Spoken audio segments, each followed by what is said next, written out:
أما بعد فأعوذ بالله السميع العليم من الشيطان الرجيم. بسم الله الرحمن الرحيم. قال الله تبارك وتعالى في القرآن الحكيم: إنما يريد الله ليذهب عنكم الرجس أهل البيت. صدق الله مولانا العظيم. إن الله وملائكته يصلون على النبي يا أيها الذين آمنوا صلوا عليه وسلموا تسليما. الصلاة والسلام عليك يا رسول الله. الصلاة والسلام عليك يا نبي الله.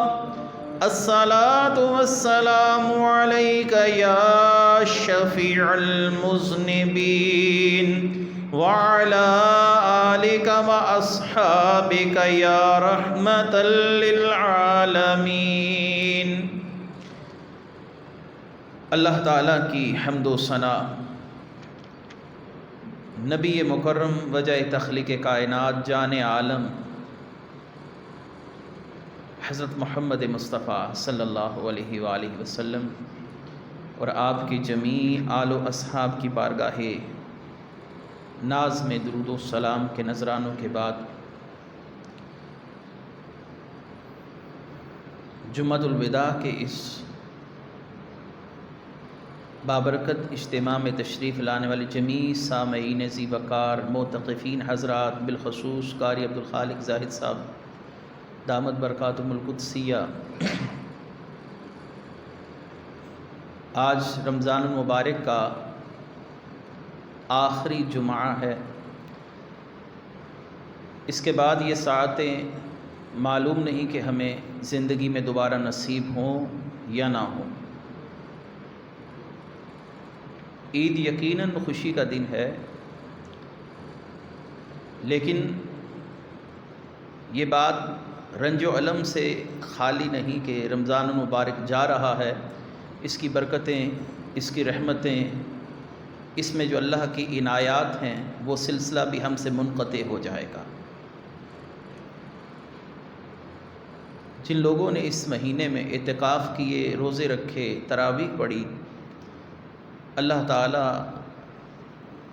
نبی کریم صلی اللہ علیہ وسلم کے طفیل سب کی کاوشیں قبول فرمائے۔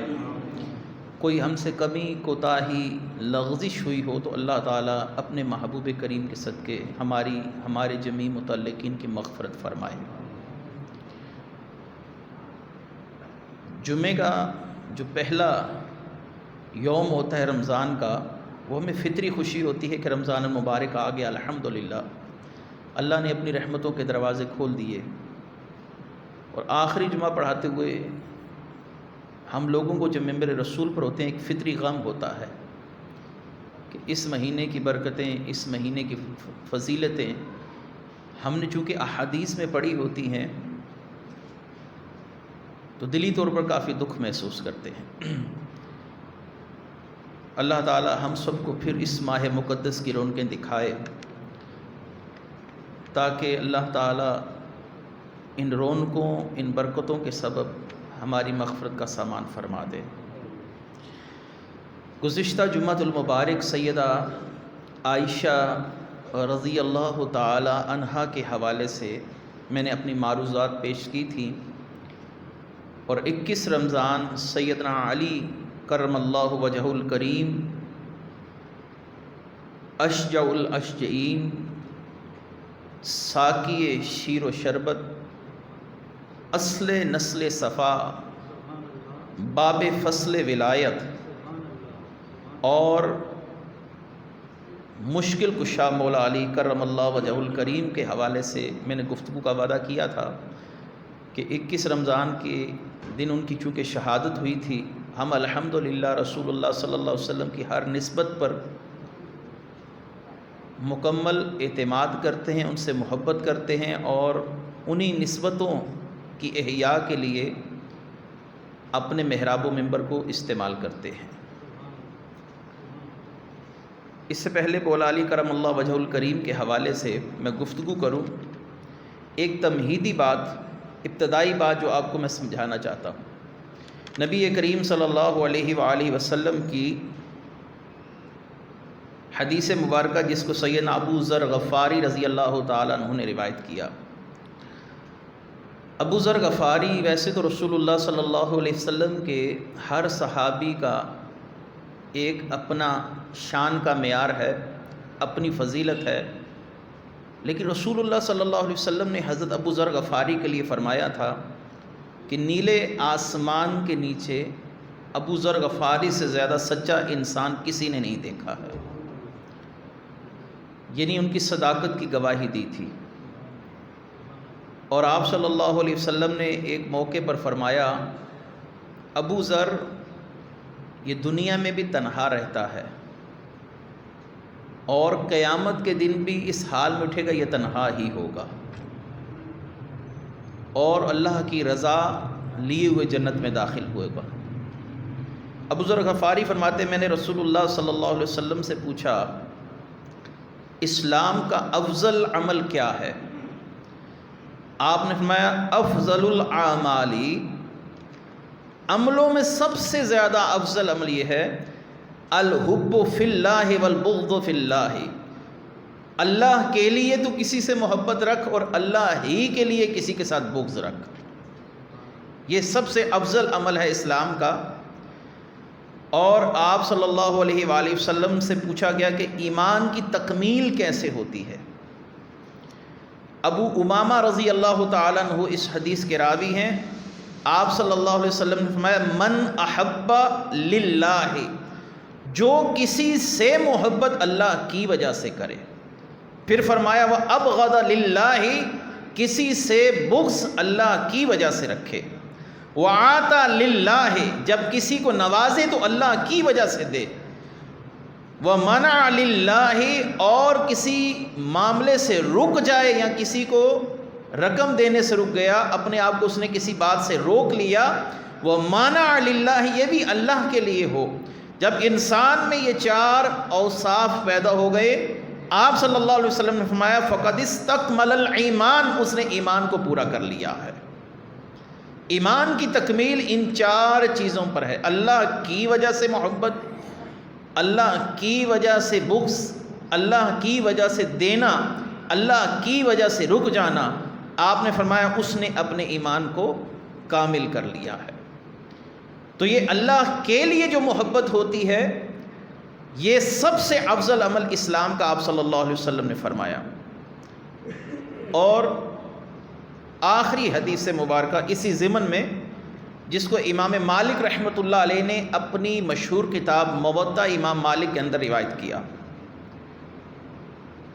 صحابی رسول سیدنا معاذ بن جبل رضی اللہ تعالیٰ عنہ دمشق کی جامع مسجد میں بیٹھے ہیں، تو آپ نے ادریس خولانی رضی اللہ تعالیٰ عنہ سے فرمایا ابشر، خوشخبری ہے، خوشی کا مقام ہے، فَإِنِّي سَمِعْتُ رسول اللہ صلی اللہ علیہ وسلم، میں نے رسول اللہ صلی اللہ علیہ وسلم سے خود سنا ہے، اور آپ صلی اللہ علیہ وآلہ وسلم فرماتے ہیں یقول اللہ تبارک و تعالی، اللہ تعالیٰ فرماتا ہے وجبت محبتی للمتحابین فیہا والمتجالسین فیہا والمتزاورین فیہا والمتبازلین فیہا، کہ اللہ تبارک و تعالیٰ فرماتے ہیں میری محبت واجب ہے ان لوگوں کے لیے جو یہ چار کام کرتے ہیں، میرے بندوں سے میرے لیے محبت کرتے ہیں، اور میرے بندوں کی مجلسوں میں جا کر بیٹھتے ہیں، میرے بندوں کی زیارت میری وجہ سے کرتے ہیں،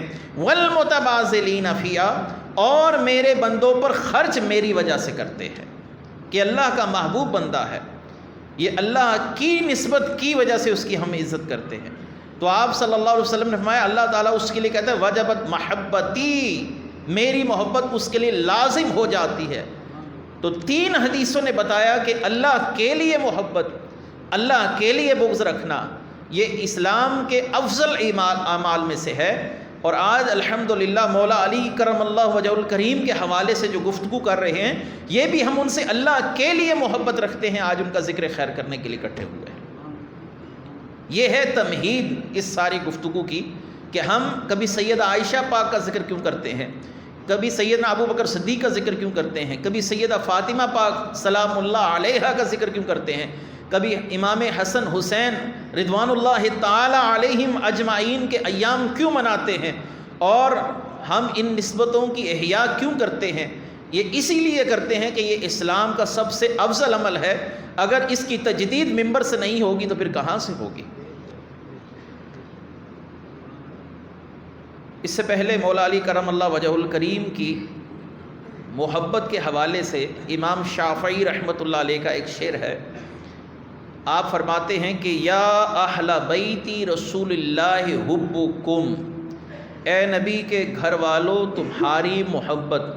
مولا علی کرم اللہ وجہ الکریم بھی رسول اللہ کی اہل بیت میں شامل ہیں۔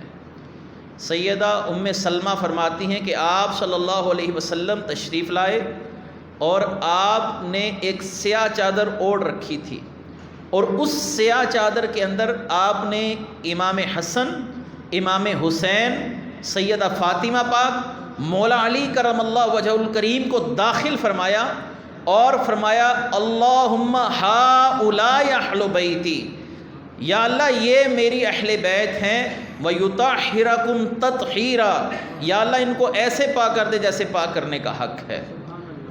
تو یہ حدیث کا مصداق سیدہ فاطمہ رضی اللہ تعالی عنہ بھی ہیں۔ سیدنا علی کرم اللہ وجہ الکریم کو رسول اللہ صلی اللہ علیہ وسلم نے فرمایا اللہم ہؤلاء اہل بیتی، یہ میری اہل بیت ہیں، یا اللہ ان کو ایسے پاک کر دے جیسے پاک کرنے کا حق ہے۔ تو اب شعر سنیے امام شافعی رحمۃ اللہ علیہ کا۔ آپ فرماتے ہیں یا اہل بیتی رسول اللہ حبکم فرد من اللہ فی القرآن انزلہ، اے نبی کے گھر والوں، نبی کی ازواج، نبی کی اولاد، حسنین کریمین مولا علی، آپ کی محبت اللہ نے جو قرآن ہم پر نازل کیا ہے اس کے اندر ہم پر فرض کر دی ہے۔ اور فرمایا کفاکم من عظیم القدر انکم من لم یصلی علیکم لا صلاۃ لہ، آپ کی محبت اور آپ کی عظمتیں میں کیا بیان کروں کہ اگر آپ پر درود نہ پڑھا جائے تو نماز کامل نہیں ہوتی ہے۔ لا صلاۃ لہ، نماز ناقص رہ جاتی ہے۔ آپ کی محبت کے لیے یہی دلیل کافی ہے کہ آپ پر درود شریف بھیجا جاتا ہے۔ نبی کریم صلی اللہ علیہ وآلہ وسلم کے چچا حضرت عباس رضی اللہ تعالیٰ عنہ نبی کریم صلی اللہ علیہ وسلم کے پاس تشریف لائے، چہرہ متغیر ہے، پریشان ہے۔ آپ صلی اللہ علیہ وسلم نے فرمایا کہ اے میرے چچا کیا ہوا؟ آپ صلی اللہ علیہ وآلہ وسلم سے فرمانے لگے حضرت عباس، کہنے لگے کہ اے میرے بھتیجے، لوگ آپس میں گفتگو کرتے ہیں اور جب ہمیں یعنی آپ کے گھر والوں کو دیکھتے ہیں تو بات موڑ دیتے ہیں یا بات کہنا ختم کر دیتے ہیں، خاموشی اختیار کرتے ہیں۔ یہ بات ہمیں گراں گزرتی ہے کہ لوگ ہمارے ساتھ ایسا رویہ کیوں رکھتے ہیں۔ آپ صلی اللہ علیہ وآلہ وسلم کی یہ حدیث کے الفاظ سنیے، وَإِذَا لَقُونَا لَقُونَا بِوَجُوهٍ لَا نَعْرِفُهَا، جب ہم لوگوں سے ملتے ہیں وہ ہمیں عجیب و غریب چہروں کے ساتھ ملتے ہیں، ان کے چہرے کے تاثرات عجیب ہوتے ہیں، یعنی خوشی کے ساتھ ہم سے بات نہیں کرتے۔ فغاضب النبی صلی اللہ علیہ وسلم غضبا شدیدا، آپ صلی اللہ علیہ وسلم کے چہرہ اقدس پر بہت زیادہ جلال کے آثار ظاہر ہوئے۔ آپ نے فرمایا والذی نفسی بیدہ، اس ذات کی قسم جس کے قبضہ قدرت میں مجھ محمد کی جان ہے، لا يدخل قلب رجل الایمان، اس شخص کے دل میں ایمان داخل نہیں ہو سکتا جب تک وہ میرے اہل بیت سے میری وجہ سے اور میرے رب کی وجہ سے محبت نہ کرنے والا بن جائے۔ اس شخص کے دل میں ایمان داخل نہیں ہو سکتا جو میرے اہل بیت کے لیے عقیدہ صحیح نہیں رکھتا۔ حتیٰ یحبکم اللہ یحبکم للہ ولرسولہ، کہ جب تک وہ میرے گھر والوں سے میری وجہ سے اور میرے رب کی وجہ سے محبت نہیں کرتا۔ یہ وہی بات ہے کہ اللہ کے لیے کسی سے محبت کی جائے، اللہ کے لیے کسی سے بغض رکھا جائے. اور آپ صلی اللہ علیہ وسلم فرما رہے ہیں اس شخص کے دل میں ایمان داخل نہیں ہو سکتا جو میری اولاد سے، میری ازواج سے اور میرے متعلقین سے اللہ کے لیے محبت نہ کرے. تو ایسا شخص، ایک شخص نے کہا یا رسول اللہ صلی اللہ علیہ وسلم، اگر کسی شخص کے دل میں آپ کی اہل بیت میں سے کسی کے لیے بغض ہو اور ہو وہ نمازی پرہیزی اور صاحب تقوی ہو، اسلام کے ارکان، اسلام کے افعال بدرجہ احسن ادا کرتا ہو، آپ صلی اللہ علیہ وسلم نے فرمایا جس کے دل میں میری اہل بیت کے لیے یا کسی فرد کے لیے بغض ہے، اللہ کو پرواہ نہیں ہے کہ وہ یہودی ہو کر مر جائے یا عیسائی ہو کر مر جائے، اس کے اس عمل کی پرواہ نہیں ہے اللہ کو، وہ کتنی نماز پڑھتا ہے. سب سے پہلے ان مقدس ہستیوں کے لیے عقیدے کی اصلاح ہے. جب آپ صلی اللہ علیہ وسلم نے یہ بات فرما دی تو پیچھے پھر کوئی اور دلیل کیا بنتی ہے؟ تو سیدہ عائشہ رضی اللہ تعالی عنہا فرماتی ہیں، اچھا یہ حدیث سیدہ عائشہ سے مروی ہے، اور سیدہ عائشہ رضی اللہ تعالی عنہا بھی نبی کریم صلی اللہ علیہ وسلم کی نسبتوں سے ایسی ہی محبت رکھتی ہیں کہ جیسے محبت کرنے کا حق ہے. یہ آپس میں ناراض رہتے تھے، جھگڑے کرتے تھے. اگر ایسی بات ہوتی تو سیدہ عائشہ یہ حدیث کبھی بھی آگے نہ بتاتی. آپ فرماتی ہیں کہ رسول اللہ صلی اللہ علیہ وسلم نے فرمایا کہ 6 لوگوں پر اللہ کی لعنت برستی ہے، 6 لوگ لعنتی ہیں. پوچھنے والے نے پوچھا، صحابیہ نے، وہ 6 لوگ کون سے ہیں؟ آپ نے فرمایا 6 لوگ وہ ہیں جن پر اللہ بھی لعنت کرتا ہے اور جو گزشتہ نبی گزرے ہیں انہوں نے بھی لعنت کی ہے. اچھا وہ 6 لوگ کون سے ہیں؟ کتاب اللہ میں زیادتی کرنے والا، پہلا شخص جو قرآن کی تفسیر خود سے بیان کرتا پھرے اور قرآن کے مفاہیم کو تبدیل کر لے، قرآن کی تفسیر اور ترجمے میں تغیر و تبدل کرے، بات کچھ اور لوگوں کو بتا کچھ اور رہا ہو، یعنی اللہ کا کلام کچھ اور بتا رہا ہے اور لوگوں تک کچھ اور پہنچا رہا ہے، تو ایسا شخص کیا ہے؟ لعنتی ہے. اور سیدہ عائشہ سے پھر اس نے پوچھا دوسرا شخص کون ہے؟ آپ نے فرمایا جو تقدیر کو جھٹلانے والا ہو، جو اچھا ہے وہ بھی اللہ کی طرف سے ہے، جو برا ہمارے ساتھ ہو رہا وہ بھی اللہ کی طرف سے ہے. جو تقدیر کو نہیں مانتا وہ شخص بھی لعنتی ہے. جو قرآن کریم یا اللہ کے کلام میں اپنی طرف سے زیادتی کرے، معنی اور مفاہیم میں تغیر و تبدل کرے، وہ بھی لعنتی ہے. اور تیسرا جو ظلم و جبر کے ساتھ تسلط حاصل کرے، لوگوں پر ظلم کے ساتھ حکومت کرے، ایسا شخص بھی لعنتی ہے. ہمارے حکمرانوں کو یہ بات بھی سوچنی چاہیے کہ رسول اللہ صلی اللہ علیہ وسلم کی زبان اقدس سے ظالم حکمران کے لیے لعنت کا لفظ نکلا ہے، اور جن پر اللہ رسول کی طرف سے لعنت ہو گئی ان کے لیے کوئی جگہ جائے امان نہیں رہتی ہے. پھر اسی تیسری شق کے ضمن میں ایک اور گفتگو کر چلوں جس کا تعلق امام حسین رضی اللہ تعالیٰ عنہ کے ساتھ ہے. آپ صلی اللہ علیہ وآلہ وسلم نے فرمایا کہ جس شخص نے اہل مدینہ کو ڈرایا ہے اس پر اللہ کی لعنت ہو، اور اللہ اس کو ایسے ختم کر دے جیسے نمک پانی کے اندر گھل کر ختم ہو جاتا ہے. یہ صحیح مسلم کی حدیث ہے. جو اہل مدینہ کو ڈرائے اس پر اللہ کی لعنت بھی ڈالی اور اس کے لیے دعا کی کہ اللہ اس کو ایسے ختم کر دے جیسے نمک پانی میں گھل جاتا ہے، ختم ہو جاتا ہے، اس کا وجود ہی ختم ہو جاتا ہے. اور یزید نے جو اہل مدینہ کے ساتھ کیا، اس نے مسلم بن عقبہ جرنیل کو جو انتہائی ظالم تھا اور بوڑھا شخص تھا اس کو مدینے پر چڑھائی کے لیے بھیجا. انہوں نے اہل مدینہ کو ڈرایا نہیں ہے، انہوں نے اہل مدینہ کو شہید کیا ہے، اور 700 صحابہ کرام اور صحابیات کو شہید کیا گیا ہے. مدینہ شریف یزید کے دور کے بعد تاریخ اٹھا کے دیکھیے، تاریخ مدینہ ابن شبہ کی دیکھیے، علامہ سمہودی کی وفاء الوفا دیکھیے. تاریخ میں 2 موقع ہیں جب مسجد نبوی کو بند کیا گیا ہے، ایک یزید نے کیا تھا اور ایک دور حاضر کے یزیدوں نے کیا ہے. 2 مواقع پر مسجد نبوی میں نماز روکی گئی ہے. یزید کی فوج نے 3 دن تک مسجد نبوی کے اندر گھوڑے باندھ دیے تھے، کسی کو نماز پڑھنے کی اجازت نہیں تھی. سعید بن المسیب رضی اللہ تعالیٰ عنہ فرماتے ہیں کہ مجھے خوف ہوا کہ یہ مجھے بھی مار دیں گے، تو میں مجنون بن گیا، میں نے اپنے کپڑے پھاڑ ڈالے، اپنا چہرہ بگاڑ دیا، اپنے بال بکھیر لیے کہ مجھے مجنون سمجھ کے چھوڑ دیں گے، تو انہوں نے مجھے چھوڑ دیا۔ میں مسجد نبوی میں چھپ کر بیٹھا رہا، 3 دن مسجد نبوی میں نہ اذان ہوئی نہ جماعت ہوئی، اور میں رسول اللہ صلی اللہ علیہ وسلم کے روضہ اقدس سے 3 دن اذان کی آواز سنتا رہا ہوں۔ آپ صلی اللہ علیہ وسلم کی قبر اقدس سے 3 دن اذان کی آواز آتی تھی۔ اس دور کے یزید نے بھی یہ کام کیا تھا، اور آج کے یزیدیوں نے بھی یہی کام کیا ہے۔ رسول اللہ صلی اللہ علیہ وسلم نے فرمایا جب مصیبت پڑے تو مسجدوں کو خود پر لازم کر لو۔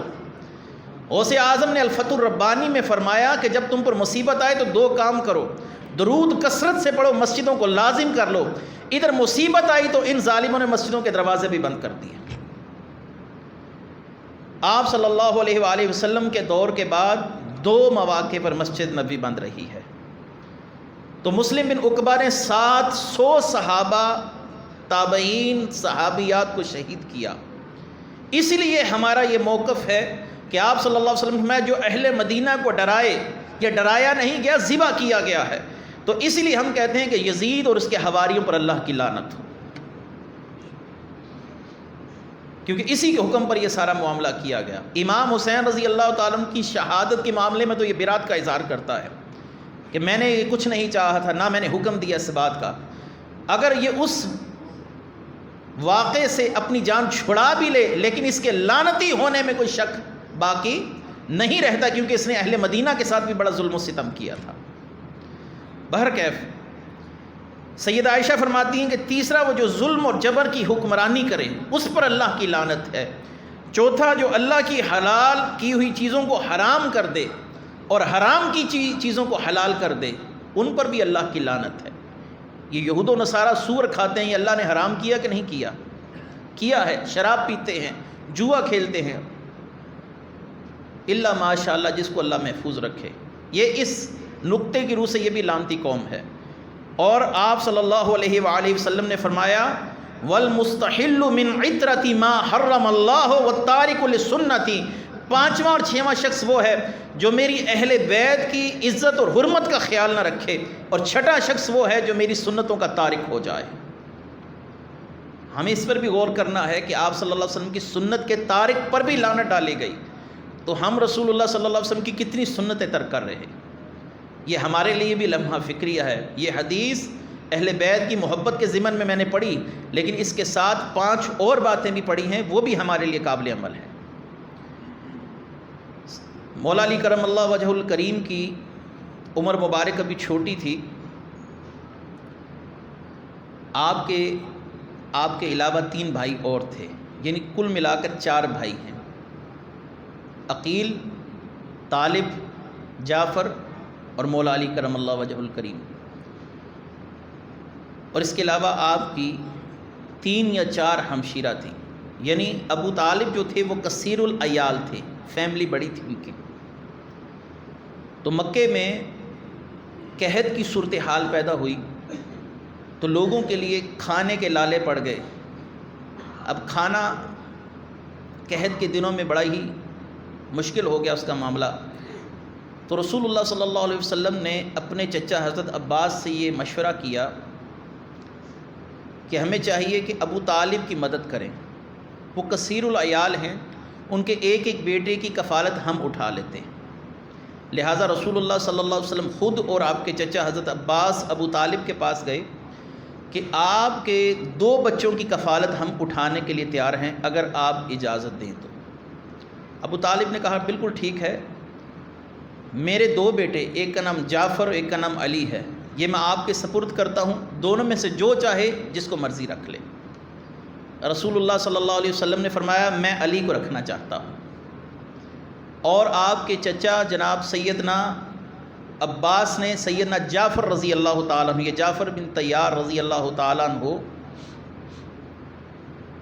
یہ جعفر طیار ہیں جو آپ صلی اللہ علیہ وآلہ وسلم نے جن کی شان میں فرمایا کہ میں نے ان کو مرنے کے بعد دیکھا ہے کہ وہ جنت میں فرشتوں کے ساتھ اڑ رہے تھے۔ یہ سنن ترمذی کی حدیث ہے۔ تو تو جعفر کو سیدنا عباس رضی اللہ تعالیٰ عنہ نے اپنی کفالت میں لیا، اور مولا علی کو نبی کریم صلی اللہ علیہ وسلم نے اپنی کفالت میں لے لیا۔ اس طرح ابو طالب پر جو بوجھ تھا کفالت کا وہ کافی کم ہو گیا۔ اب مولا علی کرم اللہ وجہ الکریم کو رسول اللہ صلی اللہ علیہ وسلم کے آنگن میں کھیلنے کا بھی موقع ملا، اور رسول اللہ صلی اللہ علیہ وسلم کی تربیت میں آپ نے زندگی کے ابتدائی مراحل طے کیے۔ مولا علی سے رسول اللہ صلی اللہ علیہ وسلم کی وابستگی اسی دور سے نہیں، آپ کی والدہ سیدہ فاطمہ بنت اسد رضی اللہ تعالی عنہا، یہ صحابیہ ہیں حضرت علی کی والدہ، اور اللہ نے ان کو ایک شرف عطا کیا، وہ شرف کسی اور کے پاس نہیں۔ جب ان کا وصال ہوا تو آپ صلی اللہ علیہ وسلم نے ان کی قبر کھدوائی، اور قبر کے پاس خود بیٹھے رہے۔ جب قبر کھود دی گئی تو آپ صلی اللہ علیہ وآلہ وسلم خود قبر کے اندر اتر کر لیٹے ہیں، اور دیکھا قبر تنگ تو نہیں، لیٹ کر آپ نے کہا اللہم اغفر لی امی فاطمہ بنت اسد، یا اللہ میری ماں فاطمہ بنت اسد تیری بارگاہ میں آ رہی ہے، اس کی مغفرت فرما دے، بے حق نبی کا والانبیاء الذین من قبلی، میرے سبب میرے وسیلے سے میری ماں کی مغفرت کر دے، پہلے نبیوں کے وسیلے سے میری ماں کی مغفرت فرما دے۔ رسول اللہ صلی اللہ علیہ وسلم یہ دعا نہ بھی کرتے، صرف لیٹ جاتے تو مجال تھی وہ قبر تنگ ہو جاتی۔ آپ کے جسم اقدس کی برکت سے اللہ تعالیٰ اس قبر کو منور فرما دیتا، لیکن آپ خود لیٹے بھی اور آپ نے دعا بھی فرمائی تو اللہ تعالیٰ نے ان پر قبر میں کتنے انعامات فرمائے ہوں گے۔ تو فاطمہ بنت اسد رضی اللہ تعالی عنہا یہ حضرت علی کی والدہ ہیں، اور رسول اللہ صلی اللہ علیہ وسلم کے ساتھ بڑی شفقت والا تعلق رکھا انہوں نے۔ تو حضرت علی رضی اللہ تعالی عنہ حضرت محمد مصطفیٰ صلی اللہ علیہ وسلم کی تربیت میں آئے۔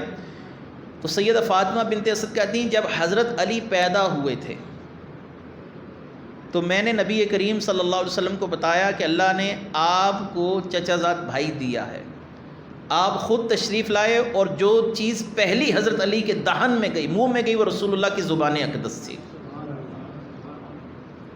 رسول اللہ صلی اللہ علیہ وسلم کا لعاب دہن چوسا ہے حضرت علی رضی اللہ تعالیٰ نے، یہ سب سے پہلی بات تھی، یہ سب سے پہلی فضیلت جو مولا علی کے حصے میں آئی کہ آپ صلی اللہ علیہ وسلم کا لعاب دہن حضرت علی کے پیٹ میں پہلی غذا بن کر گیا۔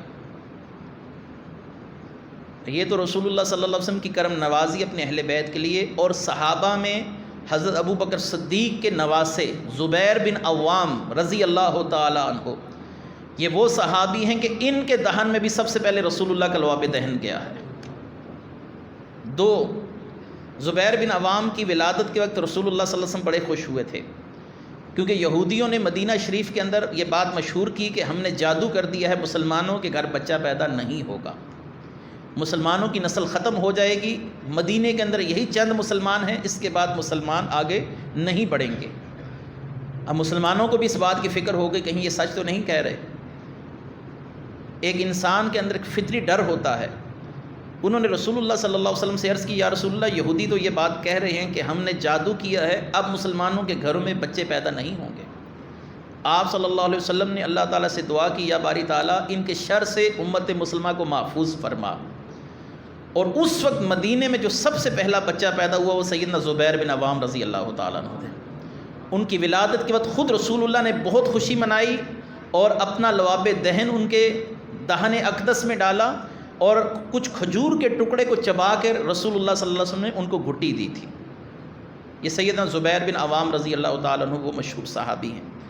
تو مولا علی کرم اللہ وجہ الکریم کے دہن میں جو سب سے پہلی چیز اتری ہے وہ رسول اللہ صلی اللہ علیہ وسلم کی زبان اقدس سے آپ کا لعاب دہن ہے۔ عمر مبارک 8 یا 9 سال ہوئی تو آپ نے سیدہ خدیجہ الکبریٰ کو نبی کریم صلی اللہ علیہ وسلم کے ساتھ نماز پڑھتے ہوئے دیکھا۔ بڑے حیران ہوئے یہ کیا ماجرا ہے۔ آپ صلی اللہ علیہ وسلم سے بوقت فراغت پوچھنے لگے یا رسول اللہ یہ کیا معاملہ ہے، یہ کیا چیز ہے؟ آپ نے فرمایا یہ دین قیم ہے، یہ دین حنیف ہے، یہ دین ابراہیمی ہے، میرے رب نے مجھے نبی بنا کر بھیجا اور ایسے ہی پچھلے انبیاء کی طرح شریعت بھی دے کر بھیجا ہے۔ سوموار کے دن یہ بات ہوئی تو منگل کے دن حضرت علی کرم اللہ وجہ الکریم نے بھی رسول اللہ کے ساتھ نماز پڑھی ہے۔ آپ اکثر فرماتے تھے مجھے یہ شرف حاصل ہے کہ میں نے سب سے پہلے رسول اللہ صلی اللہ علیہ وسلم کے ساتھ مردوں سے نماز پڑھی ہے۔ آپ صلی اللہ علیہ وآلہ وسلم جب پہاڑ پر تشریف لے کر گئے اور آپ نے اپنے عزیز و اقربا کو بلا کر کہا کہو کہ اللہ ایک ہے، میں اللہ کا رسول ہوں۔ تو ابو لہب کہنے لگا اے محمد نعوذ باللہ تو ہلاک ہو، تو نے ہمیں اس کام کے لیے اکٹھا کیا ہے۔ آپ صلی اللہ علیہ وسلم رنجیدہ خاطر ہوئے کہ میرے خاندان والے میری تردید کر رہے ہیں، میرے متعلقین میری تردید کر رہے ہیں۔ حضرت علی جو چھوٹے تھے وہ اپنی ایڑیاں اٹھا کر کہہ رہے تھے یا رسول اللہ فکر نہ کریں، علی آپ کے ساتھ کھڑا ہے۔ اس وقت ہمت اتنی جوان تھی۔ اچھا، آپ صلی اللہ علیہ وآلہ وسلم نے فرمایا کہ میرے بعد خلافت 30 سال رہے گی، خلافت 30 سال رہے گی۔ 30 سنتاً کے الفاظ ہیں۔ علماء کرام پر یہ حدیث کافی مشکل رہی، کیونکہ ایک حدیث میں کہ 12 خلیفہ میرے بعد رہیں گے اور ایک میں ہے کہ 30 سال تک خلافت رہے گی۔ اب ان دونوں حدیثوں کو کس طریقے سے ملایا جائے اور ایک نتیجہ اخذ کیا جائے، تو غور و فکر کر کر اس حدیث مبارکہ پر حضور سیدنا پیر میر علی شاہ صاحب رحمۃ اللہ علیہ اپنی کتاب تصفیہ مابین سنی و شیعہ کے اندر لکھتے ہیں کہ رسول اللہ صلی اللہ علیہ وسلم نے فرمایا 12 خلفاء ہوں گے میرے بعد۔ یہ ان 12 لوگوں کی طرف اشارہ ہے جن کے دور میں اسلام عروج پائے گا، اور یہ جو 30 سال کا دور ہے یہ 4 خلفائے راشدین کا دور ہے، سیدنا ابو بکر، سیدنا عمر فاروق، سیدنا عثمان غنی، سیدنا مولا علی کرم اللہ وجہ الکریم۔ اور ان 30 سالوں میں جو شخص خلیفہ ہوگا وہ خلافت نبوت کا حقدار ہوگا، اور اس میں 4 اوصاف کا پایا جانا ضروری ہے۔ یہ حضور پیر میر علی شاہ صاحب فرما رہے ہیں۔ اب اس کو حضرت علی رضی اللہ تعالیٰ عنہ کی شان اور فضیلت کے تناظر میں دیکھیے کہ پہلی شرط اس میں یہ ہو کہ وہ مہاجرین اولین میں سے ہو، جو رسول اللہ صلی اللہ علیہ وسلم کا خلیفہ بنے گا، خلافت نبوت جس کے لیے لفظ کہا گیا، یعنی 4 لوگ بہت خاص ہوں گے، 12 تو ہوں گے، ان 12 میں 4 خاص ہوں گے۔ ان کے دور میں اسلام بہت زیادہ عروج پائے گا۔ پہلے ابو بکر صدیق ہیں، پھر عمر فاروق ہیں، پھر عثمان غنی ہیں، پھر مولا علی ہیں۔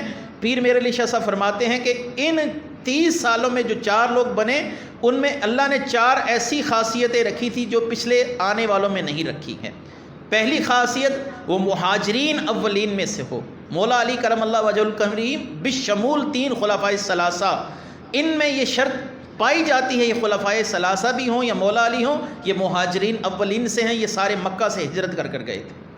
دوسری شرط پیر میر علی شاہ صاحب رحمۃ اللہ علیہ فرماتے ہیں کہ اس کا علم اپنے دور کے اندر ایسا علم ہو کہ اس کے علم کا طوطی بولتا ہو، ہر شخص بھاگ کر اس کے علم کی طرف آئے۔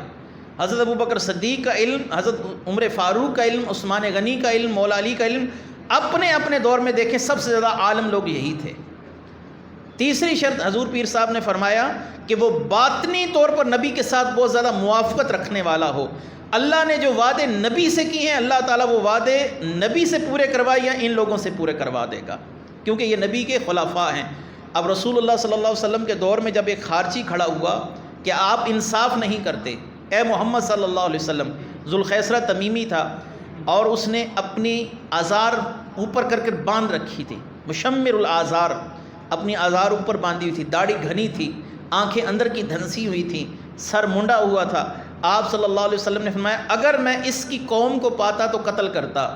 یہ وعدہ رسول اللہ صلی اللہ علیہ وسلم کا جو تھا کہ میں اگر پا لیتا تو قتل کرتا، یہ مولا علی کے ہاتھوں وقوع پذیر ہوا ہے۔ آپ نے خوارج کے خلاف تلوار اٹھائی اور یہ وعدہ پورا کیا۔ اور چوتھی بات جو بڑی اہم ہے، پیر میر علی شاہ صاحب رحمۃ اللہ علیہ فرماتے ہیں خلافت خاصہ میں خلیفہ کا افضل ہونا بھی لازم ہے کہ جو اس وقت خلیفہ بنے وہ اس وقت سب سے زیادہ افضل بھی ہونا چاہیے۔ سب سے افضل صدیق اکبر تھے تو وہ اپنے دور میں خلیفہ بنے، ان کے وصال کے بعد روئے زمین پر سب سے افضل کون تھا؟ عمر فاروق تھے، وہ خلیفہ بنے۔ ان کے بعد سب سے افضل کون تھا؟